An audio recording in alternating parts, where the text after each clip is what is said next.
She left her phone unlocked at my place. I opened her group chat and found a body count list with 23 names. Mine was number 22. I thought it was a joke until I scrolled down and saw a message from her that read, "Just added lucky number 23 last night while my boyfriend slept." I didn't say a word. I just sent the screenshot to her dad during Sunday family lunch. Hey viewers, real quick, only 8% of you watching are subscribed, and the channel's kind of stuck right now. If you enjoy these stories, hitting that subscribe button would really help us keep going. Thanks. I'm Marcus, 31M, and this happened 3 days ago. Still trying to process what kind of person I was actually dating. Been with Grace, 26F, for about 8 months. Met her through a friend at a barbecue, seemed sweet and down to earth. Maybe a little too friendly with other guys, but I figured she was just social. Red flag number 1 I ignored. Sunday morning, Grace comes over to my place like usual. We watch some Netflix, order takeout, normal lazy Sunday stuff. Around 3 p.m. she gets a call from her sister, asking her to come help move some furniture. Emergency situation apparently. "Babe, I have to run, but I'll be back later tonight," she says, grabbing her purse and keys. "Love you." Gives me a quick kiss and rushes out. In a hurry, she leaves her phone on my coffee table. iPhone 13 with a cracked screen that she's been meaning to fix for months. I figured I'd just hold on to it until she got back. Wasn't planning to look through it or anything, but about an hour later, it starts buzzing with notifications. Text after text after text. The screen lights up and I can see message previews. "Girl, you are wild. I can't believe you actually did it. Your boyfriend has no idea, lol." That got my attention. I picked up the phone and the messages were from a group chat called Girls' Night Secrets. Just 3 people. Grace, her best friend Megan, and some girl named Jessica I'd never heard of. The phone was still unlocked from when she left. No passcode needed. I opened the chat. What I saw made my blood run cold. At the top of the conversation was a list. 23 names with dates next to them going back about 2 years. Body count list was the header. My name was number 22, dated from 8 months ago when we first hooked up. I thought it had to be some kind of joke. Maybe they were listing celebrity crushes or guys they thought were attractive. But then I scrolled down to the recent messages. Grace yesterday. 11, just added lucky number 23 last night while my boyfriend slept. Josh from the gym finally came through. Took him long enough, lol. Megan. Grace, no way. While Marcus was literally in the next room? He sleeps like the dead. Plus I told him I was going to the bathroom. Josh was waiting in his car outside. Quick trip to his place and back in 45 minutes. You are absolutely insane. What if he woke up? Please. Marcus is so clueless. I could bring a guy into the bedroom and he'd probably just roll over. He's sweet, but not exactly the sharpest. Megan, how long are you gonna keep him around? Until I get bored, I guess. He pays for most of our dates and his place is nice for sleepovers. Plus his family loves me. His mom keeps hinting about grandkids, lol. My hands were shaking reading this. Last night she'd gotten up around midnight saying she had to use the bathroom. I was half asleep so I didn't think anything of it. She was gone maybe an hour, but I figured she was just having stomach issues. She was actually hooking up with some gym rat named Josh. I kept scrolling back through the conversation. This group chat was like a detailed log of her cheating. Screenshots of Tinder matches, photos of guys she was working on, play-by-play descriptions of hookups. The worst part was how they talked about me. Marcus the ATM. My boring boyfriend, too trusting for his own good. They had inside jokes about how easy I was to manipulate. One conversation from last month really stood out.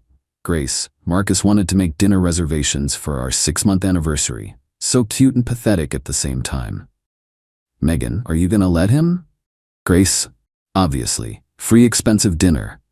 Then I'll probably hook up with that bartender from Friday night afterward while Marcus is food coma sleeping. You're terrible, but I'm here for it. Living your best life.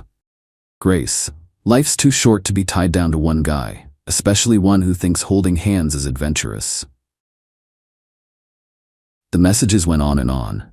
Detailed accounts of her cheating, strategies for not getting caught, even photos she'd taken of herself with other guys. 23 different men over the past 2 years.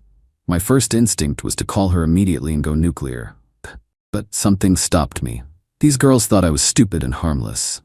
They were about to find out how wrong they were. I took screenshots of everything. The body count list, all the conversations about cheating, the messages making fun of me, saved them to my phone and email. Had to document everything before she realized her phone was missing. Then I started planning. Grace comes from this super traditional conservative family. Her dad, Robert, is this old-school military guy who still believes in honor and respect. Real church-going family that talks about values and morality all the time. She's always playing up this good girl image around them. Never swears, dresses modestly, talks about wanting to settle down and have kids someday. They think she's this innocent angel who just hasn't found the right guy yet. Sunday family lunch happens every week at her parents' house. Big production with her mom cooking for hours and the whole extended family showing up. Grace always makes me come with her to these things. Says it shows how serious we are. Perfect audience for what I had planned. But first, I needed to handle the phone situation. Around 6 p.m., Grace comes back to my place looking frantic. "Marcus, have you seen my phone anywhere? I can't find it and I'm freaking out." I'm sitting on the couch acting casual. "Yeah, it's right there on the coffee table. You left it when you rushed out earlier." She grabs it and immediately starts checking her messages. I watch her face go pale as she realizes how long it's been sitting unlocked. But she can't say anything without admitting there's something on there she doesn't want me to see. "Everything okay?" I ask innocently. "Yeah, fine. Just worried I missed something important at work." Work. Right, because that's definitely what she was worried about. The rest of the evening she's acting weird. Jumpy, checking her phone constantly, trying to act normal but clearly stressed. I just pretend everything's fine and don't bring up anything about what I found. That night in bed she tries to initiate something, but I tell her I'm too tired. The thought of touching her after what I'd read made me sick. She seems almost relieved though, probably planning her next gym meetup. Monday and Tuesday I act completely normal. Go to work, text her like usual, make plans for Sunday lunch with her family. She has no idea I know anything. Wednesday, I start setting up the revenge.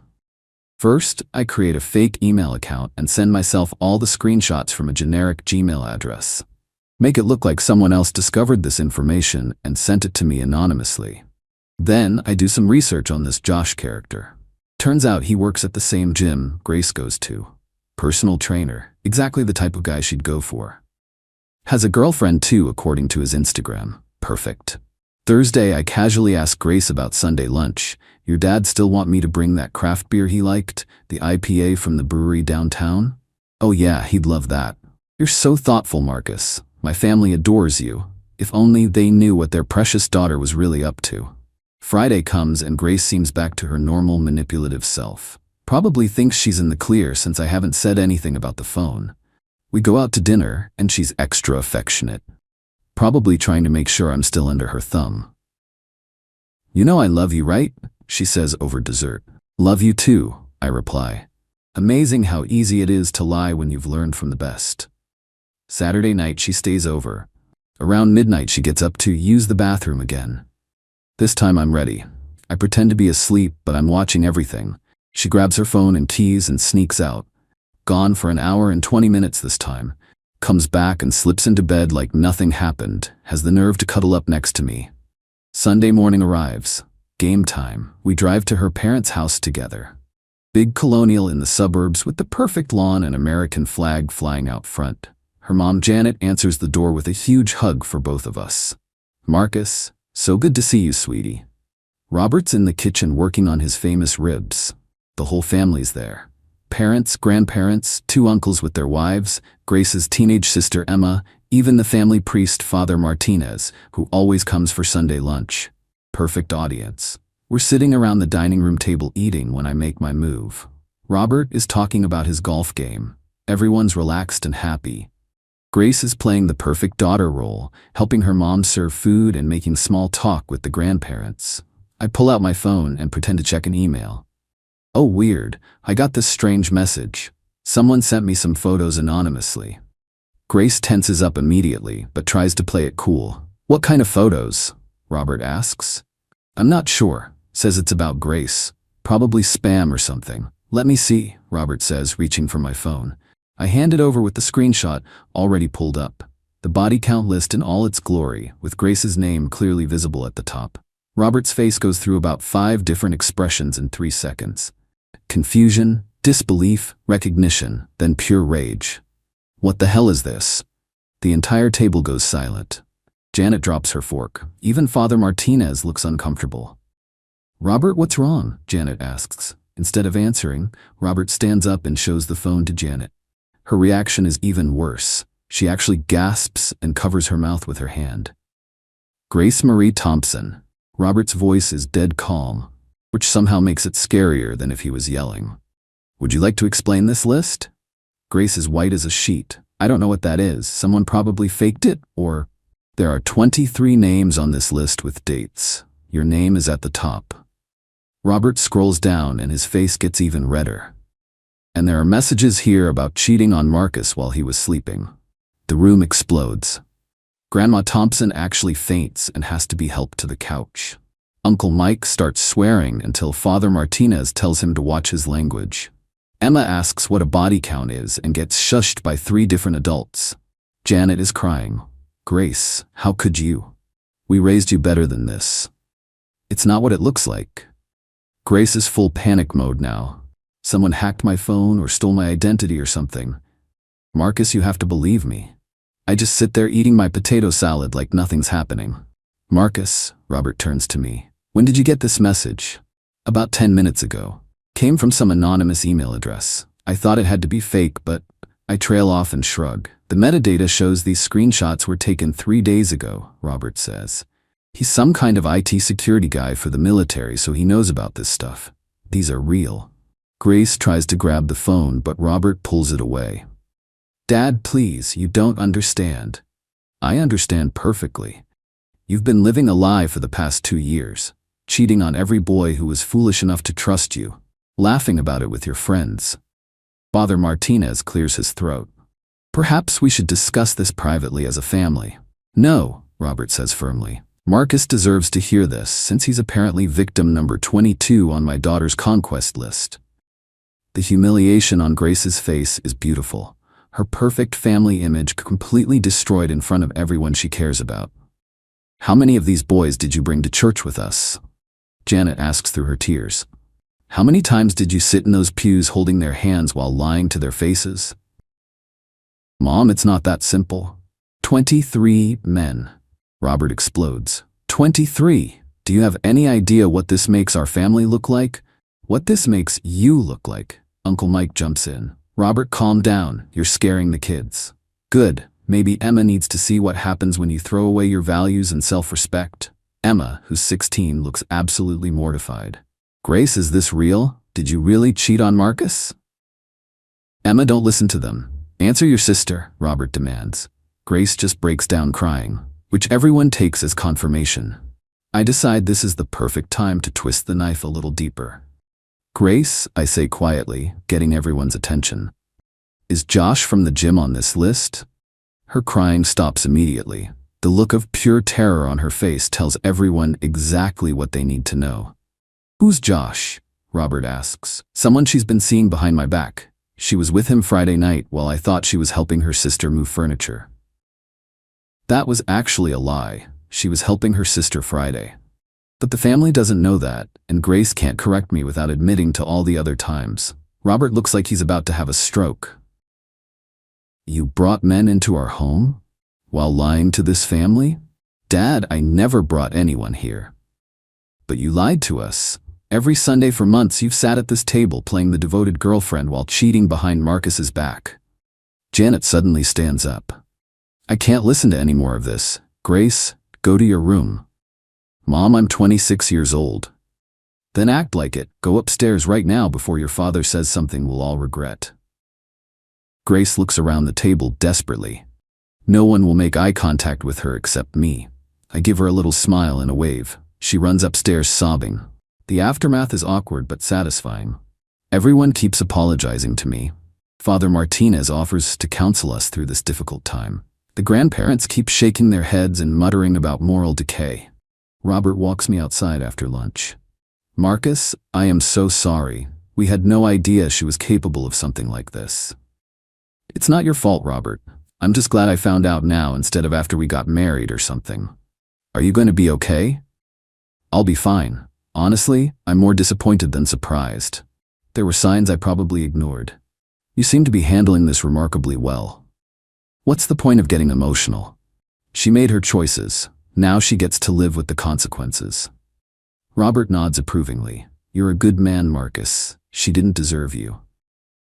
I drive home alone, leaving Grace to deal with her family meltdown. My phone starts buzzing around 8 p.m. with frantic calls and texts from her. I don't answer any of them. Update 1. 48 hours later. The fallout has been spectacular. Thanks for all the comments and support. Really helped me process this whole mess. Grace has been calling and texting non-stop since Sunday. I've ignored every single attempt at contact. The messages have gone through all the predictable stages. Sunday night. Desperate apologies. Marcus, please answer your phone. I can explain everything. It's not what you think. Monday morning. Anger phase. You had no right to go through my phone. You violated my privacy and humiliated me in front of my family. Monday afternoon. Bargaining. I'll delete all their numbers. I'll change gyms. I'll do whatever it takes to make this right. Monday night. Back to desperation. Please just talk to me for 5 minutes. Let me explain what really happened. Tuesday. More anger. This is insane.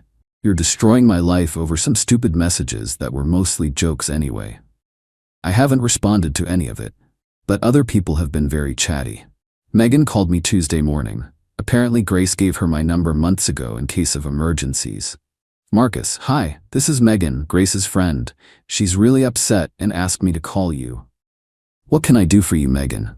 Look, I know you're mad about the group chat thing, but you have to understand it wasn't serious. We were just goofing around. Girl talk, you know?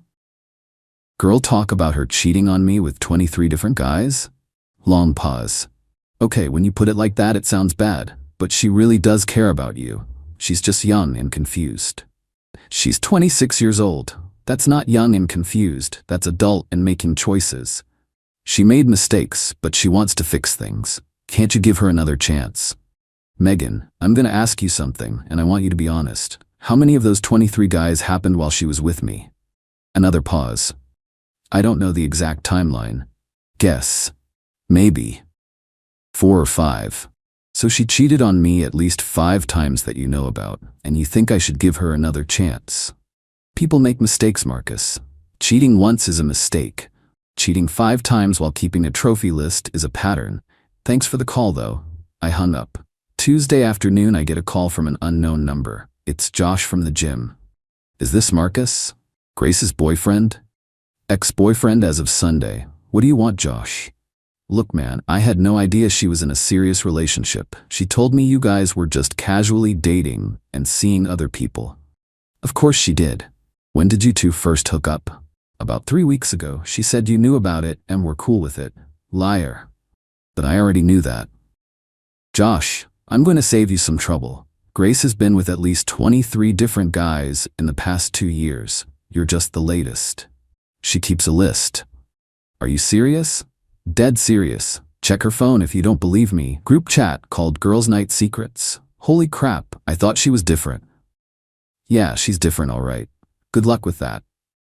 Josh texted me later saying he confronted Grace, and she admitted everything. Apparently, she tried to convince him I was lying out of jealousy. He wasn't buying it. The best part came Tuesday night. Emma, Grace's 16-year-old sister, sent me a friend request on Instagram with a message. Hi Marcus, I just wanted to say I'm really sorry about what Grace did. My parents are super upset and she's been crying in her room for 2 days. I always thought you were really nice and you didn't deserve this. I hope you find someone better. Kid's got more sense than her older sister. Meanwhile, through mutual friends, I'm hearing that Grace's reputation is completely destroyed. Word spread fast about Sunday's family lunch disaster. People at her work know. People at the gym know. Even people from our college friend group are talking about it. She tried going to the gym Tuesday morning, and Josh wouldn't even look at her. Apparently, she left crying after 10 minutes. I'm doing fine, though. Went out with some buddies Monday night and had a great time. It's amazing how much stress disappears when you're not constantly wondering what your girlfriend is really up to. Update 2. 1 week later. This week has been educational. Amazing how fast things can fall apart when the truth comes out. Grace showed up at my apartment Thursday night. I watched through the peephole as she stood outside my door for 20 minutes knocking and pleading. Eventually, my neighbor Mrs. Chen came out and told her to keep it down or she'd call the building manager. Friday, she tried a different approach, had flowers delivered to my office with a note. "Marcus, please give me one chance to explain. Love, Grace." I threw them in the break room trash can. My coworkers thought it was hilarious after I explained the situation. Saturday morning, she was waiting by my car when I came out of the gym. That was a mistake on her part. "Marcus, we need to talk." "No, we don't. You can't just ignore me forever. We were together for 8 months. Apparently, you were with 23 other guys during those 8 months. We were never together. I was just the only one stupid enough to think we were exclusive. It wasn't like that. Most of those were before I met you. Josh wasn't before you met me. Neither were the 4 or 5 others that happened while we were dating. How do you know about the others? Your friend Megan told me. Thought it was only 4 or 5 times I got cheated on." "Really? Makes me feel better." Her face crumbled. "Marcus, please. I know I messed up, but I can change. I'll delete all their numbers. I'll quit the gym. I'll do anything. There's nothing you can do. It's over. But I love you." "No, you don't. You love what I provided. The nice dinners, the relationship status, someone to bring to family events. You never loved me." I got in my car and drove away. She was still standing there crying when I looked in my rearview mirror. The consequences keep piling up for her, though.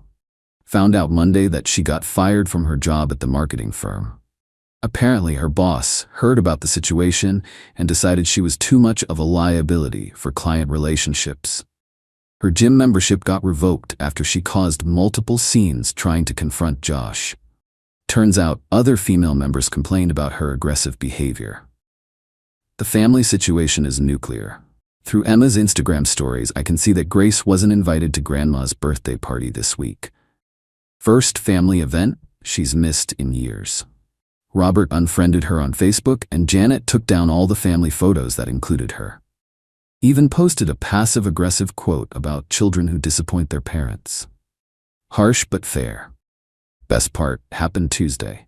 I was grocery shopping when I ran into Father Martinez from her family's church.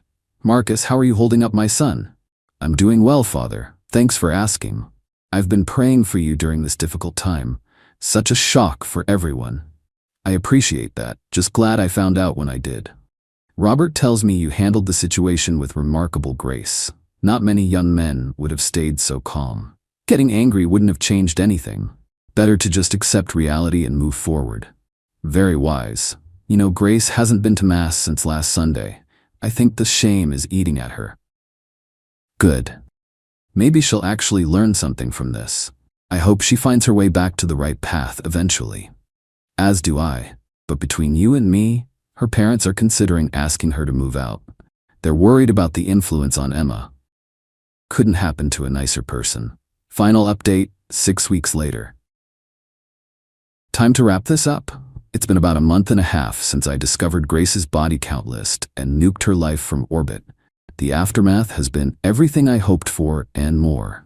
Grace did get kicked out of her parents' house. Emma posted about it on social media. Apparently there was a huge fight when Grace brought some random guy home at 2 a.m. last week. Robert lost it and told her to pack her stuff. She's now living with Jessica, the girl from the group chat. According to mutual friends, it's not going well. Grace expected Jessica to cover most of the rent since she's unemployed. Jessica expected Grace to pull her own weight. Lots of drama. The job search isn't going well either. Turns out when your former boss tells people you have character issues and poor judgment, finding new employment gets difficult. She tried to get a job at 3 different gyms in the area. Word had spread and none of them wanted the drama. Last I heard, she was working part-time at a coffee shop, 40 minutes away, where nobody knows her history.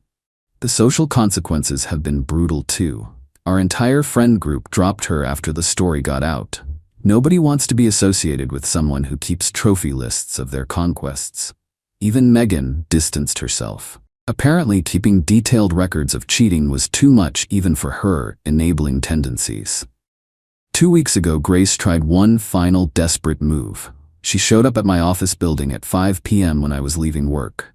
"Marcus, I've been thinking about everything and I realize now how wrong I was. I want to make real changes." "Good for you. I mean it. I've been going to therapy, trying to figure out why I did those things. Hope that works out. Can we maybe get coffee sometime, just to talk?" "No. Please, I'm not asking to get back together. I just want closure." "You got your closure. It was in that group chat where you called me boring and clueless." "I didn't mean any of that. I was just trying to look cool in front of my friends." "By bragging about cheating on me? That's what you thought would make you look cool?" She didn't have an answer for that. "Grace, I'm gonna give you some free advice. Stop trying to fix this with me and focus on fixing yourself. What you did wasn't just cheating. It was calculated, ongoing deception while mocking the person you were deceiving. That's not a mistake. That's who you are. People can change. Maybe, but they have to want to change for themselves, not just because they got caught and faced consequences." That was the last conversation we had. As for me, life is great. I started dating someone new 3 weeks ago. Sarah's a nurse, has her own place, and most importantly, doesn't have a body count list with my name on it. We take things slow, communicate honestly, and she's never once asked me to sleep on my own couch so she can have privacy. Revolutionary concept, apparently. The best revenge wasn't the family humiliation or the social exile or even the job loss. The best revenge was just letting Grace be herself in front of people who mattered to her. She destroyed her own life with her own choices. I just made sure the right people found out about it.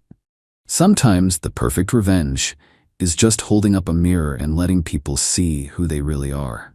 Grace wanted to play games and keep score. She got exactly what she asked for. Everyone keeping score of what she really is. Game over.